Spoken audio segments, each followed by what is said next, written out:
La memoria es una facultad que le permite al ser humano retener y recordar hechos pasados. ¿Pero una ciudad puede tener memoria? ¿Quiénes son aquellos que construyen esa memoria?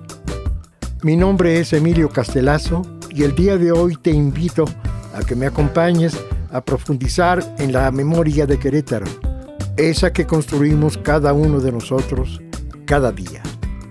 Te invito a que exploremos la crónica de una odisea. Sígueme.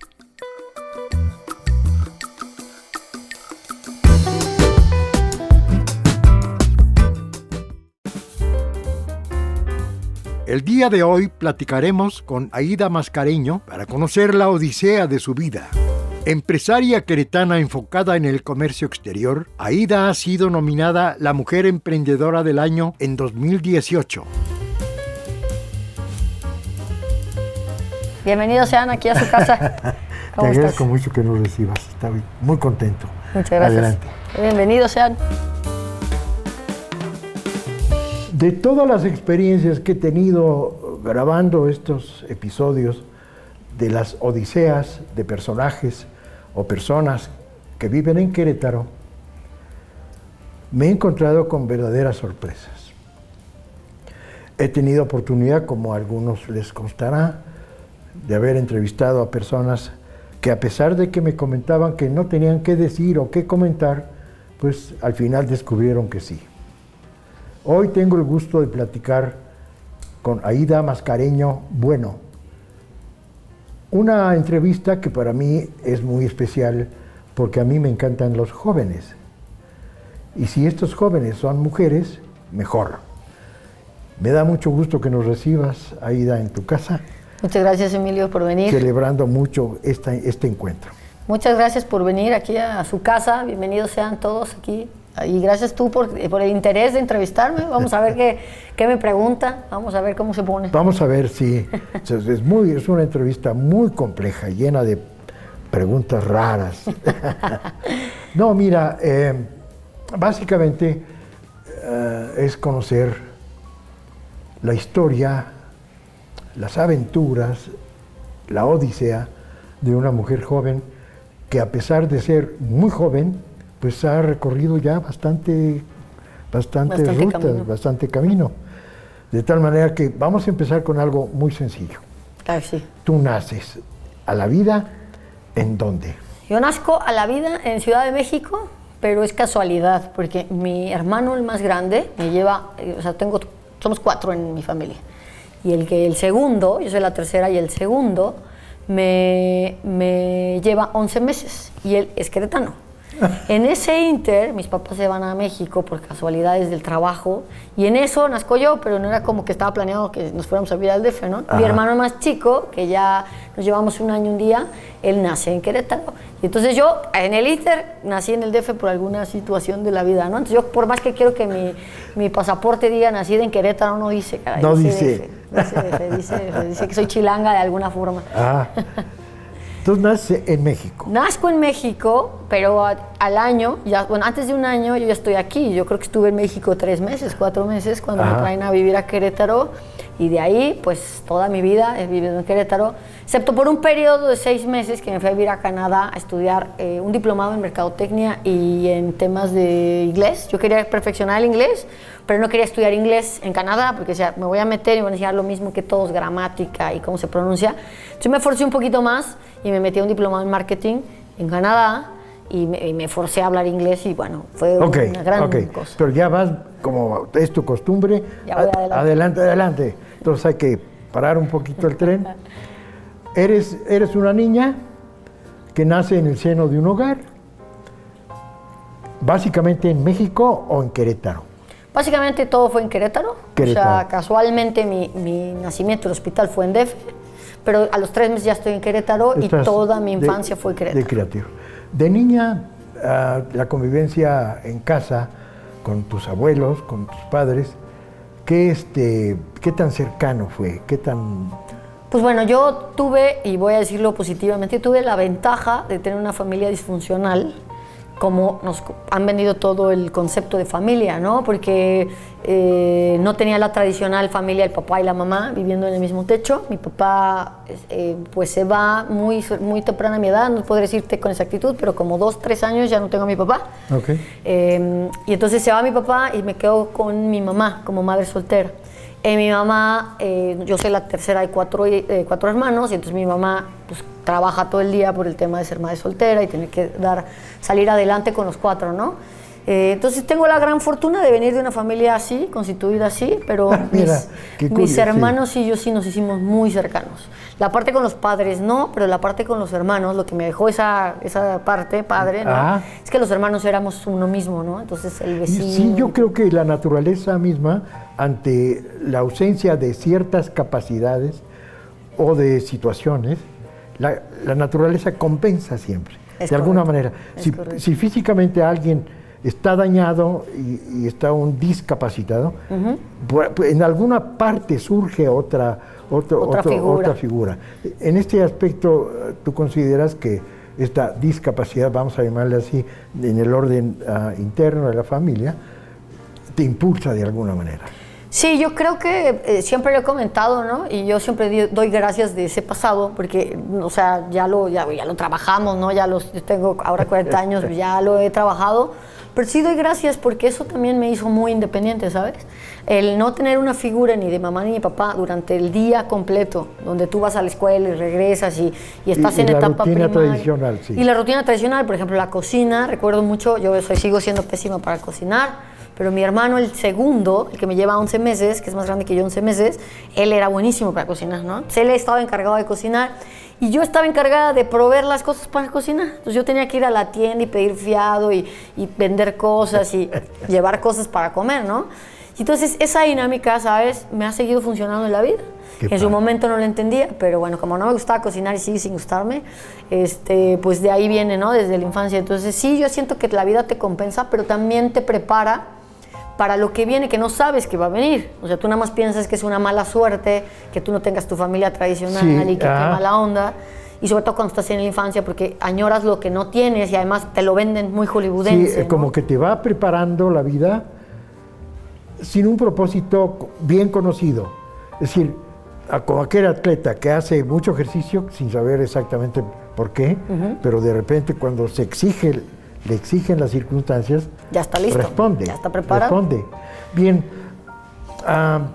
de tus abuelos, ¿qué me dices? Yo me paso a vivir, sigo creciendo con mi mamá en esta convivencia de mis hermanos y mi mamá, pero llega una etapa, yo creo que normal de la adolescencia, donde tú ya cuestionas cosas y empieza a haber un choque de identidades natural, yo creo, sin más tema, ¿no? Y entonces yo decido pasar al seno de mis abuelos. Y la verdad es que mis abuelos siempre estuvieron presentes en mi vida. O sea, siempre estuvieron apoyándonos de alguna forma, con dinero, con algunas reuniones, con cosas donde sí existían dentro de la figura familiar que teníamos, era la gente más cercana. O sea, un poquito antes de los 15 años o por los 15 años yo decido, porque estoy en esta rebeldía con mi madre, salirme de casa de mi mamá y pasarme a casa de mis abuelos. Cuando iba en contra de lo que esperabas, ¿no? Porque el sistema en casa de mis abuelos era una estructura completa.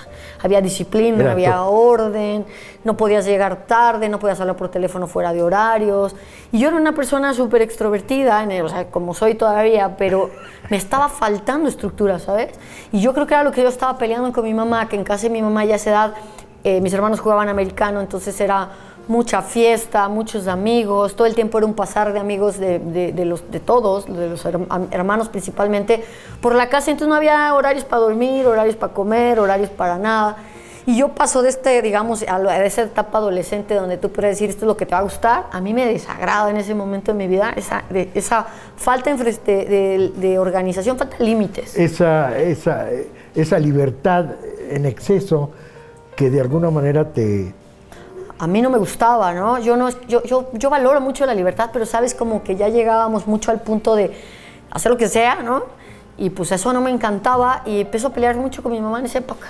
Y pues me paso a la casa de mis abuelos, que ellos no son queretanos, pero ya tenían mucho tiempo radicando aquí en Querétaro. Y pues son muy tradicionalistas, muy a lo que hay que hacer, mucho las bases de la familia. ¿Y vives con ellos? y vivo con ellos hasta que me casé. Hasta que te casé. Hasta que me casé. O sea, me voy a los 15 años, entré a esta estructura y estaba en preparatoria y bueno, aquí ojalá este documental, esta entrevista la vean mis profesores de preparatoria, que siempre lo digo, pero yo en preparatoria entré en una crisis, ¿se cuenta? Una crisis de vida muy fuerte, donde me salgo de casa de mi mamá y paso para acá y donde no me encontraba. No sabía si yo iba a la derecha, si iba a la izquierda, si iba a estudiar derecho, si iba a estudiar de las profesiones que me dijeron que podía hacer, ¿no? O socióloga, o derecho, o contadora. Y yo decía, no tengo idea qué voy a hacer, ¿no? O sea, la verdad que lo primero que quiero saber es si quiero sobrevivir a esto o no. La verdad es que sí puedo decirte que en mucha época, yo no sé qué tanto pasen los adolescentes por este mismo sentir, en un poco de sentir que tu vida no tiene ni para qué. ¿No? Son todos. Yo creo que son todos. Ya estaba yo en ese encuentro conmigo cuando me paso para acá y decido, ya estando en casa de mis abuelos, que ya había pasado como un año, mi abuela me daba libros todas las noches. Me dejaba libros y me dejaba unos, bueno, no a mí particularmente, paso a vivir con mis abuelos y 2 de mis tíos hermanos.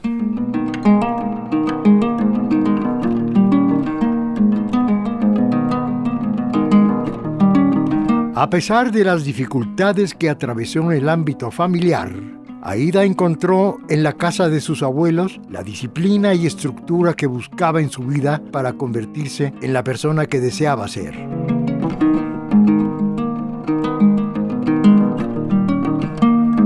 Viviendo con ellos, entonces, ordenas todas estas cuestiones emocionales y del orden psicológico, del orden emocional, del orden intelectual, y vas dándole un sentido a las cosas. Fíjate que más que nada, entre todo ese orden que sí lo encontré, lo primero que yo lo platico, de hecho lo platico en el libro que hice, es lo primero que me zafó de todo ese tema fue poner orden a la parte espiritual. Porque cuando hice una sanación, haz de cuenta, como si hubiera estado enojada con Dios un poco, así de por qué y esto no me encanta y tal, como un Grinch, haz de cuenta, ¿no? Enojado con Dios. Hubo un día, una noche, que la recuerdo mucho porque fue como un hartazgo de estar en esa situación, como si me hubiera llegado así una iluminación divina y me dijeron, ya, suficiente estar enojada, ¿no? Y entonces yo misma me cuestioné, bueno, ¿cuánto tiempo más voy a estar así de enojada y deprimida, ¿no? Esto no tiene más.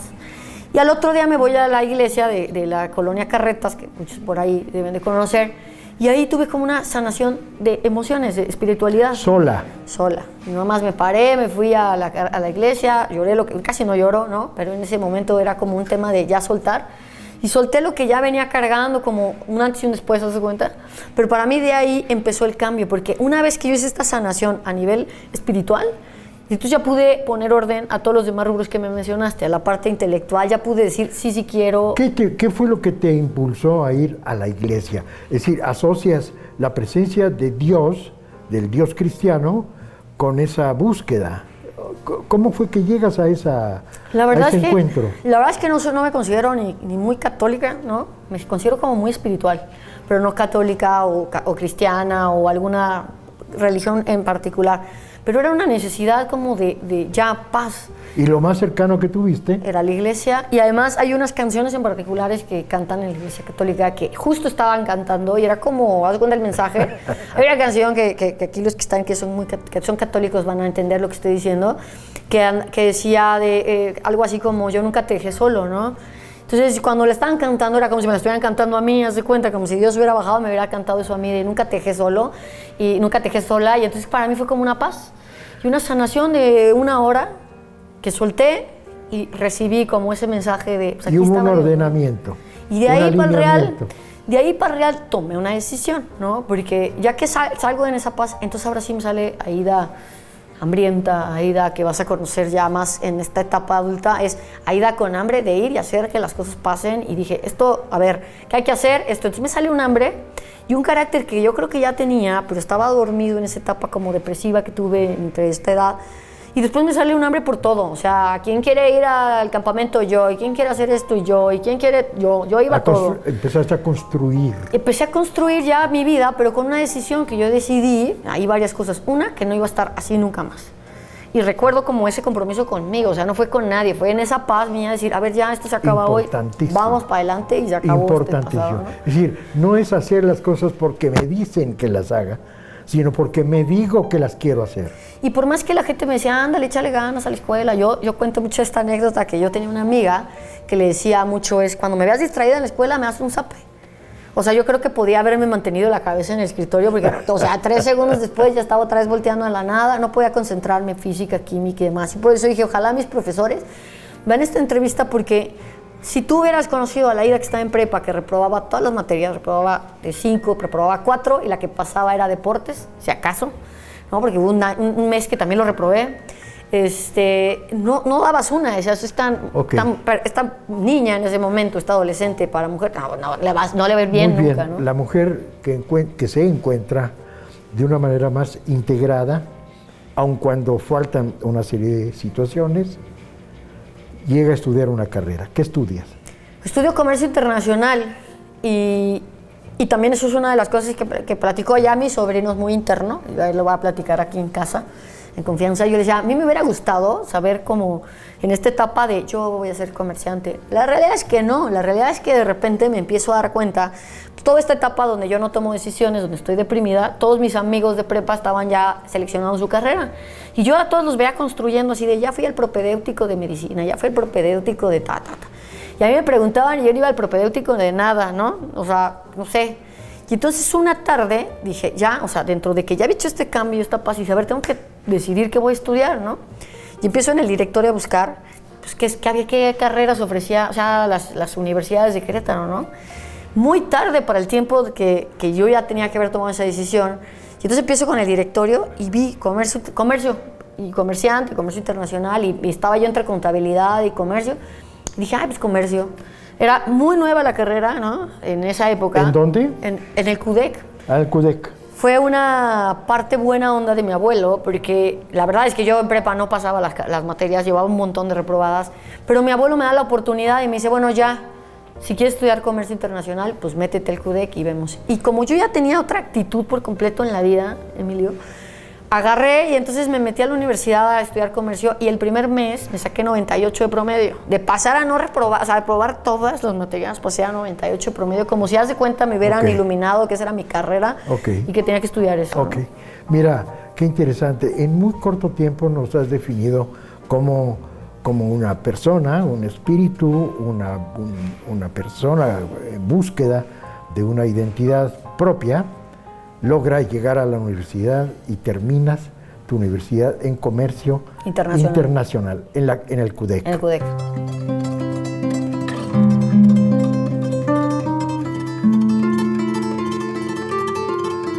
Buscando reconciliarse con su pasado, Aida encuentra en la iglesia una manera de liberar sus pesares. Entonces decide darle un giro completo a su vida, donde surge en ella un hambre por el mundo y se convierte al fin en la Aida que es ahora.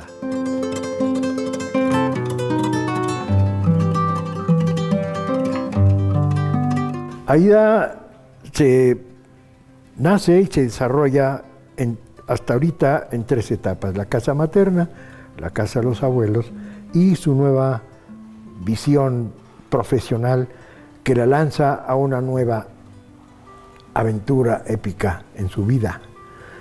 Terminas la universidad en CUDEC. Termino la universidad en CUDEC, sí. Y de ahí pues tenía yo la inquietud del inglés, que comenté hace poquito. La verdad es que fue ahí una de la parte donde me empecé a dar cuenta que era como diferente a la gente, porque llego a la universidad y recuerdo el primer día de clases donde llegan los maestros de inglés. La primera clase en CUDEC era inglés y todos le empiezan a hablar en inglés y yo no sabía nada de inglés, o sea, saben decir hi, ¿no? Y entonces me doy cuenta de esa realidad y no me gusta. Entonces regreso a mi casa, a casa de mis abuelos, y le digo a mi abuela que me quiero meter a inglés y me dice, pues ponte a trabajar, ¿no? Y te lo pagas. Y yo inmediatamente, mi abuela tiene un negocio en Plaza de las Américas y yo inmediatamente dije, sí, claro, pero sin problema, yo trabajo y me pago el inglés.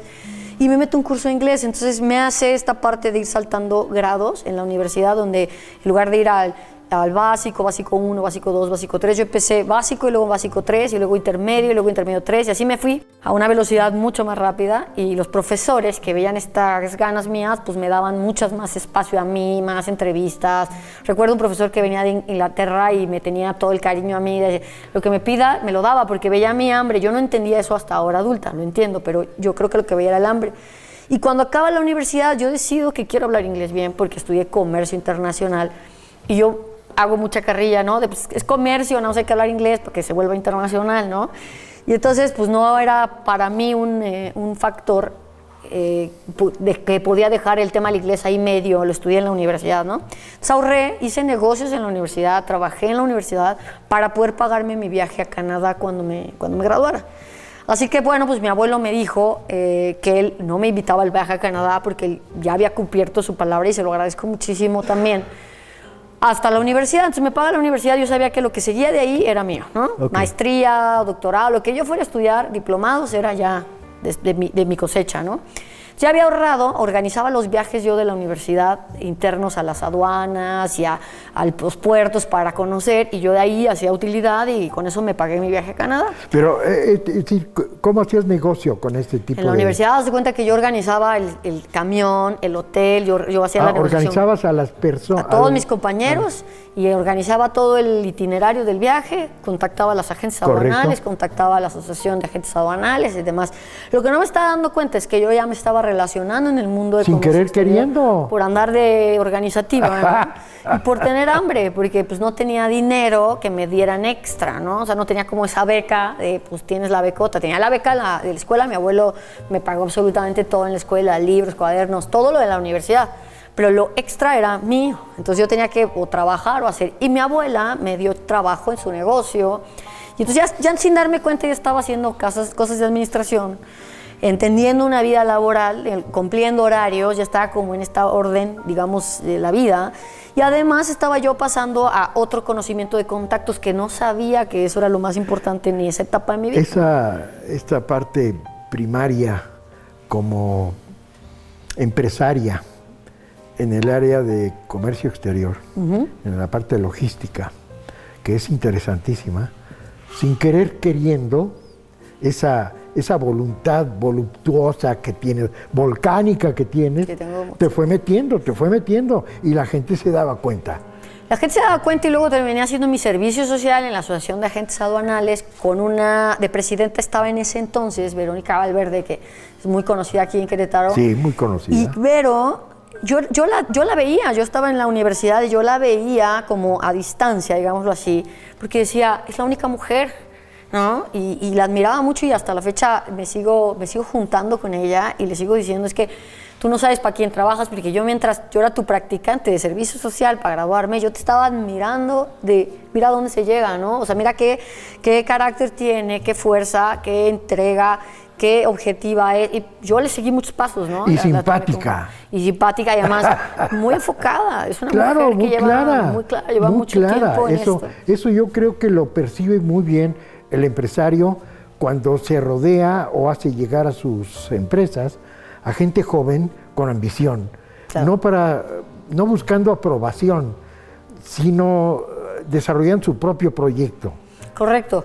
Y yo creo que la parte, Vero me dio oportunidad, ¿no? Y yo creo que les caía bien por esta hambre que siempre he tenido y esta energía, y me decían, pues dale más proyectos y dale más proyectos. Me graduó, ¿no? Me voy a Canadá, y cuando regreso, yo decía, no, hombre, esto ya está, ya me aburrí, ya me quiero ir a Alemania. Ya andaba yo haciendo... Andabas volando por otro lado. Andaba yo volando por otro lado, cuando mi abuelo me dice, a ver, no, ya llevas aquí, no sé, me acuerdo cuánto llevaba, un mes sin trabajar, dice que buscando este tema, y me dijo, no, se pone a trabajar hasta que te vayas. Y en eso me dan trabajo en una empresa que fue un parteaguas para mí, que es una empresa que hace ganchos de ropa. Y llego a un lugar, ¿no? Porque aparte era el Messenger y alguien me contacta por el Messenger, y yo pues voy a la entrevista, pues sí voy, pero casi que voy para que no me regañe mi abuelo, ¿no? De que no estoy haciendo nada. Vamos a hacer un parteaguas entonces, porque vamos a ir a una segunda parte. Y en esa vamos a poder entrar de lleno a la experiencia que te hizo madurar desde el punto de vista empresaria, y que posteriormente te hace brincar, porque para ti no hay frontera de nada. Creo que te hace brincar a una nueva actividad. ¿Te parece bien? Me parece muy bien. Muy bien.